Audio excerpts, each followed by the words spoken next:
గోరా ప్రగతి channel ప్రేక్షకులకు స్వాగతం. మనం మహాత్మా జ్యోతిరావు పూలేకు సంబంధించిన విషయాలను గురించి తెలుసుకుంటున్నాం కదా. ఈరోజు ఎపిసోడ్లో మరికొన్ని విషయాలను తెలుసుకుందాం.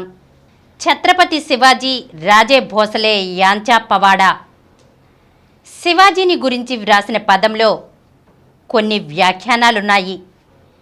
జ్యోతిబా మాత్రమే చేయగల వ్యాఖ్యానాలు అవి. ఈ పదం జనబాహుళ్యంలో ప్రచారం కోసం రాసినది కావటం వల్ల చాలా ఉత్తేజకరంగా సాగింది.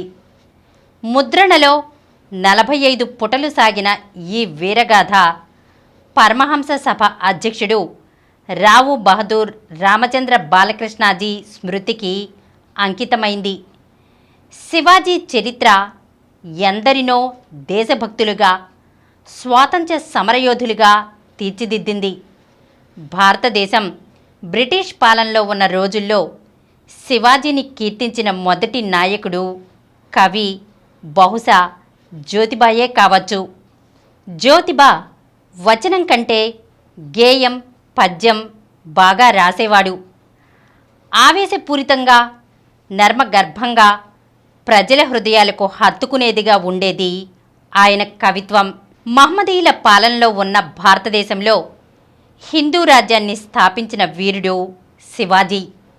బ్రిటిష్ పాలనలో ఆయన గాథను ఆలపించటం భారతీయులకు ఎంత స్ఫూర్తినిచ్చిందో ఊహాతీతమైన విషయం. భారతదేశంపై జరిగిన మహమ్మదీయ దండయాత్రలను జ్యోతిబా ఈ విధంగా ఆలపించారు.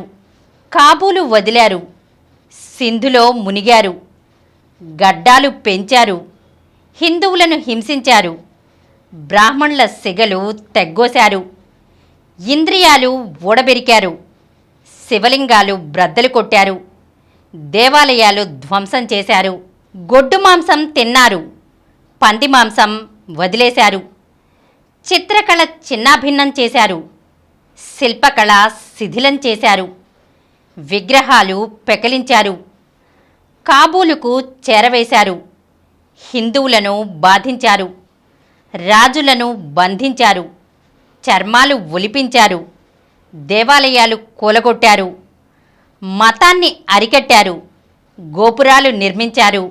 పౌరుషాన్ని, దేశభక్తిని రంగరించుకున్న శివాజీ తల్లి ప్రబోధంతో హిందూ రాజ్యం స్థాపించి హిందూ జెండా ఎగరేసిన ఘట్టాన్ని జ్యోతిబా అత్యద్భుతంగా కీర్తించారు. తన అనుచరులతో కలిసి ఒక పవిత్రమైన ఆశయం కోసం పోరాడి ఉజ్వలమైన తన జీవితాన్నే బలిపెట్టిన శివాజీ ఆదర్శ చరిత్ర జ్యోతిబా నోట మరింత కమనీయంగా, శౌర్య రసస్ఫోరకంగా భాషించింది. శివాజీ సాహసకృత్యాలు, ఆయన జాగరూకత, దూరదృష్టి, ఎదుటివారి మనసును ఖచ్చితంగా అంచనా వేయగల బుద్ధి కుశలత, మరాఠా నౌకాదళాన్ని ఏర్పాటు చేయడంలో ఆయన ముందుచూపు అన్నీ ప్రత్యేకంగా జ్యోతిబా కీర్తించారు. ఆ గుణాలన్నీ స్పష్టంగా చూపి ఆ దారిన పయనించాలని ప్రోత్సహించారు. శివాజీ రామదాసును గురువుగా మన్నించటం ప్రజల ఆదరాభిమానాలు పొందటానికే. అదొక రాజకీయపు టెత్తు అంటారు జ్యోతిబా. జీజియాబాయి తనయుడు మొఘల్ చక్రవర్తులకు సింహస్వప్నమైనాడని జ్యోతిబా వర్ణించారు. శివాజీ చరిత్రను అనంతర కాలంలో చాలామంది గానం చేశారు. అయితే మొదటగా ప్రజల భాషలో ప్రజలకు అర్థమయ్యే భావాలతో వారిని ఉత్తేజపరిచే లక్ష్యంతో రాయటం జ్యోతిబా ప్రత్యేకత. జ్యోతిబా శివాజీ వీరగాథను గురించి రాసిన 3 సంవత్సరాల తర్వాత ఎంవి కుంతే రాజా శివాజీ కావ్యం రాశారు. జ్యోతిబా పుస్తకము, కుంతే పుస్తకము కూడా దక్షిణ ప్రైజు కమిటీ వారి దృష్టికి వెళ్ళాయి. కుంతే రచనకే బహుమతి లభించింది. ఈరోజు మనం మహాత్మా జ్యోతిబా పూలేకు సంబంధించిన కొన్ని విషయాలను గురించి తెలుసుకున్నాం కదా. వచ్చే ఎపిసోడ్లో మరికొన్ని విషయాలతో కలుద్దాం.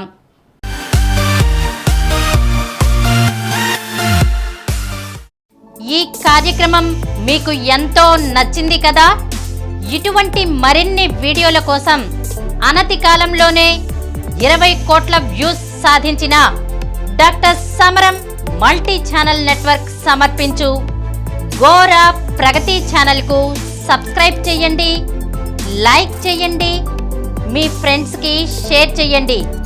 అలాగే ప్రక్కనున్న గంట సింబల్ని ప్రెస్ చేయడం మర్చిపోకండి. Please download Samaram multi-channel app and watch your favorite channels from your mobile. App available on Google Play Store and subscribe to the channels.